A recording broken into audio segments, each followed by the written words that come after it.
Hi, everyone. I'm Mr. Brooks, the band director, and I wanted to take this opportunity to tell you a little bit about my connection to September 11th, 2001. I was in seventh grade at Hillside Avenue School in Cranford. It was a beautiful day, not a cloud in the sky. At about 10 o'clock in the morning, all the students were called down to the auditorium for an assembly. Similar to what Mr. Short and Mr. Harris did on day one, we were all expecting this to be an assembly to remind us about the rules of the hallway, the rules at lunch, how to change classes, et cetera, et cetera. But we didn't actually have a presentation. We just sat there. Around 11 o'clock, we were sent back to our classes, and we started to hear rumors.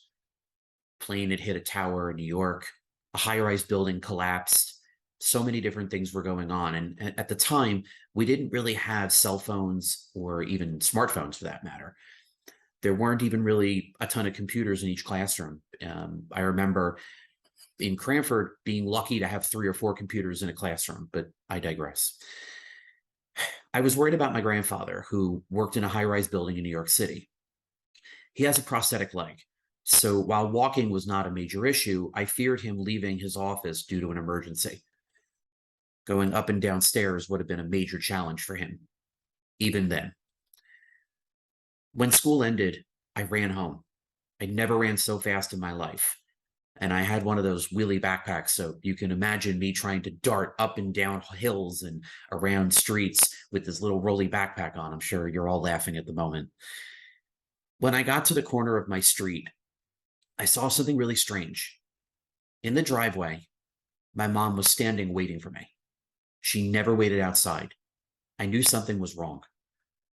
I ran as fast as I could and asked if Grandpa was okay. Is he okay? Is he okay? And she said, yeah, he worked in Jersey. He wasn't in the New York office. He's okay. And then with tears in her eyes, she managed to blurt out, but we don't know about Scott. Scott was my stepfather's nephew who worked for Cantor Fitzgerald, the one of the companies that rented out a lot of space in the towers.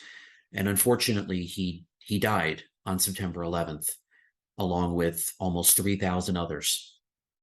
The day before this horrific attack, Scott worked for Human Resources. Now, Human Resources is the division in a company or in a business that helps you when you're hired for a job. They tell you how to get your health insurance. They tell you where to work, where your first day will be. And they also tell you how to get your paycheck, which is very important. They also are involved in terms of termination, whether you decide to leave a job or you're asked to leave a job, you're fired. So, it's a pretty important job. Scott was told by his boss that he needed to fire 51 people, and he did. And as horrific as that sounds, and as brutal as that sounds, he did his job as he was told on September 10th, 2001. Unknowingly, he saved 50 lives. So why am I sitting here and telling you all of this? Well, as horrific as September 11th was, I remember September 12th, 13th, and the weeks following the attack to be days of hope. People cared for each other. The phone in my house was literally off the hook because people kept calling and asking if everybody was okay and what can we do. People were there for each other. And I think that that's an incredible message to share as we head into the beginning of a school year. We're past the beginning days where you're still figuring out where you're going for each class. You know how to use your lockers. You know where you're going. And you're starting to make friendships, which is phenomenal. And we want to see that.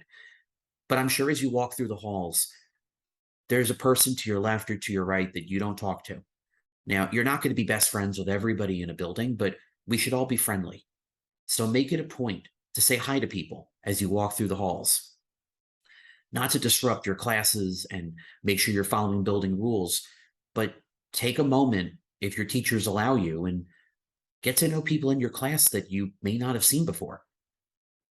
Let's turn September 12th into a day where we do the right thing. We show compassion for those around us and ensure that everyone knows that they are welcomed here at CMS. Thanks for listening, guys, and have a great day.